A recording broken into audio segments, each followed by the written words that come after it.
अब हम हैं अयोध्या नए घाट की तरफ जाने वाले राम पथ पर, और राम पथ पर ही नहीं बल्कि नए घाट पर भी हैं। सामने आपको राम की पैड़ी नज़र आ रही है। थोड़ा सा बाधक दिख रहे हैं राम की पैड़ी के देखने में आपके लिए लग रहे हैं झंडे, लेकिन यही ध्वज तो सनातन का बिंब है, यही ध्वज तो सनातन की पहचान है। जहाँ भगवा ध्वज होगा, जहाँ देवी देवताओं के प्रतीक चिन्ह होंगे, वहाँ सनातन के विषय में कुछ कहने के लिए शेष रह ही नहीं जाता। आप इन ध्वजों को देखें, इन ध्वजों पर उकेरे गए प्रतीकों को देखें, इन पर प्रिंटेड, इन पर मुद्रित प्रतीकों को देखें। आपको देवाधिदेव महादेव भी नज़र आ रहे हैं, आपको भगवान राम नज़र आ रहे हैं, अयोध्या कोतवाल बजरंगबली सरकार भी नज़र आ रहे हैं। ध्वज छोटे हैं, बड़े हैं, कुछ तो बहुत बड़े हैं, लेकिन सबकी महत्ता एक जैसी है, सबकी महिमा एक जैसी है। सारे प्रतिबिंब हैं सनातन की ऊंचाई के, सनातन की महत्ता के। आइए बात करते हैं। इन ध्वजों को बेच रहे, श्रद्धालुओं को उपलब्ध कर रहे, बेच रहे कहना तो मजबूरी है सब, क्योंकि सबकी जीविका का प्रश्न है। हकीकत में सनातन के उद्धार के लिए, सनातन के उत्थान के लिए अपना योगदान दे रहे चाचा जी से। चाचा जी बैठे हुए हैं, आप ही की दुकान है, आइए बात करते हैं। चाचा जी क्या शुभ नाम पड़ेगा?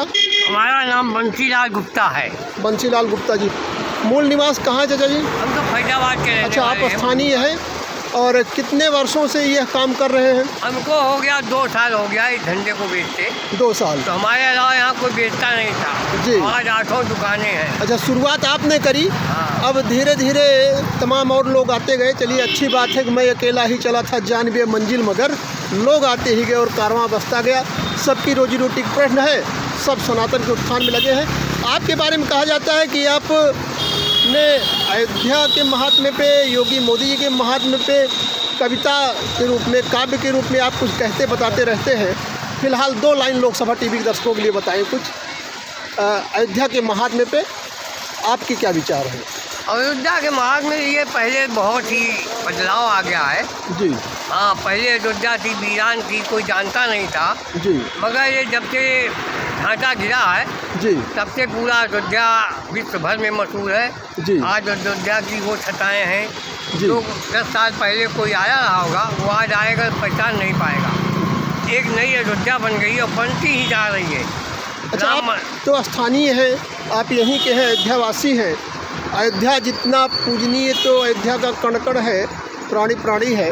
आप बताएं कि जो अयोध्या को लेकर के अब थोड़ा सा राजनीतिक प्रश्न हो जा रहा है, विपक्षी दलों की जो बात है कि अयोध्या में नुकसान हो रहा है, तोड़फोड़ हो रहा है, अयोध्यावासी परेशान है, इसमें कहाँ तक सच्चाई है? ऐसा कुछ नहीं है। आज जो 4 लेन बन गया है, लोगों की जो 15 फीट की दुकान थी वो 10 फुट हो गई है, मगर आमदनी उसका दूना हो गया है। जी। क्योंकि बाहरी आदमी जब आएंगे तो उससे लाभ ही लाभ है। पहले हनुमानगढ़ी में मिठाई की 10-12 दुकानें थीं, आज पूरे अयोध्या में 50 दुकानें नई खुल गई हैं। जी। और नए घाट से लेकर के टेरी बाजार तक 10 गेस्ट हाउस नए बन गए हैं। ये इसलिए बन गए कि आने वाले समय में जब जनसैलाब आएगा, अब 20 तारीख को समझ लीजिए 92 की घटना जो हुई थी, उतना सैलाब आएगा। बाहर से विदेशी यात्री, राम भक्त पूरा जमकर रहेगा। जगह जगह पर उनके रहने के लिए व्यवस्था, राम घाट में भी एक बिल्कुल समझ लिए गेस्ट हाउस बन रहा है, बाहरी लोगों के लिए सारा इंतजाम है।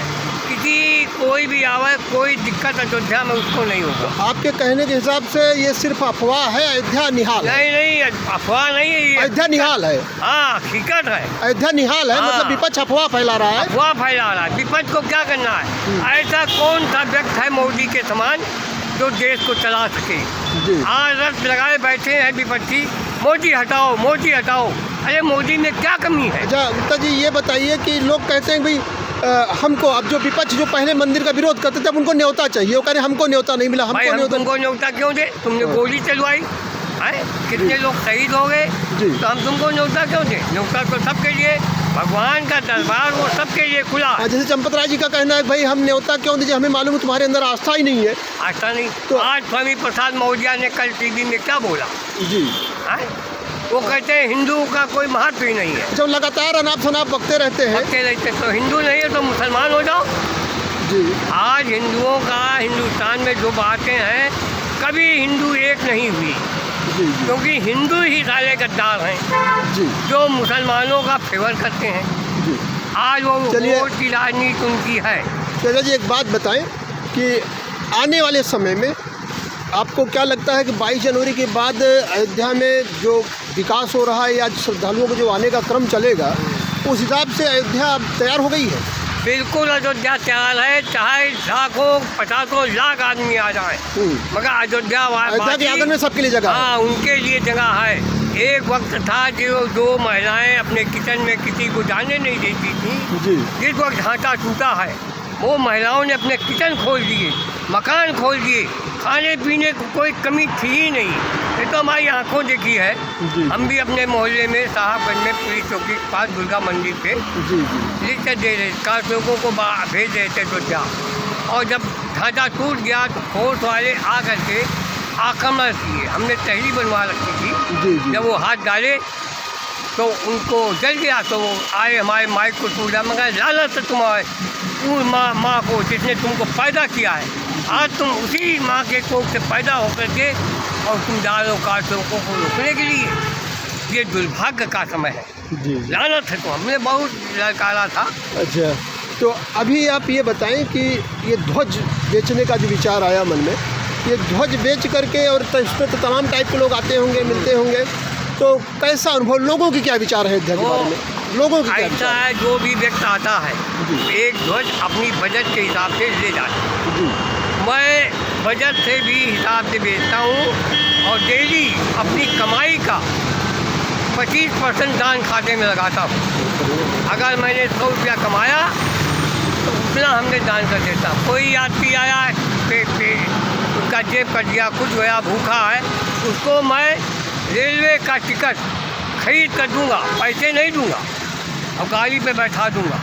बस का टिकट का है उसको बैठा दूंगा, मगर पैसे नहीं दूंगा। जरूरतमंदों की सेवा भी इस व्यवसाय के माध्यम से मैं हो रही अपनी है। कमाई का 25% डेली जी। खर्च कर देता हूँ। अच्छा, ये तो मेरा ध्येय आज से नहीं है, बचपन से है। तो ये प्रभु श्री राम जी के बारे में, अयोध्या जी के बारे में अंतिम 2 शब्द आप क्या कहना चाहेंगे जनता जनार्दन से? लोगों का आह्वान कैसे कर रहे हैं कि लोग राम आएं? तो सबके हैं, जी कोई भी आ सकता है। जी। और अयोध्या में प्रभु राम वैकुंठ धाम छोड़ करके आएंगे। और शरणागत की रक्षा तो भगवान ने की है, भगवान जो भी की- शरण में आए सबका स्वागत। जो भी आएगा शरण में सबकी रक्षा होगी। जी जी ये तो विरोधी पार्टियां हैं, खाली मोदी हटाओ, मोदी हटाओ। अरे मोदी में क्या कमी है? जी जी तुम्हारे सब विरोधियों में कौन सा ऐसा नेता है जो मोदी की तरह काम करे?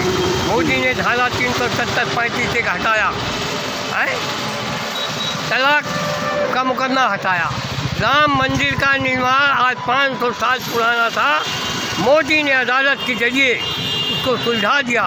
जो 22 जनवरी को उसकी प्रतिष्ठा होने वाली है, मोदी खुद आएंगे।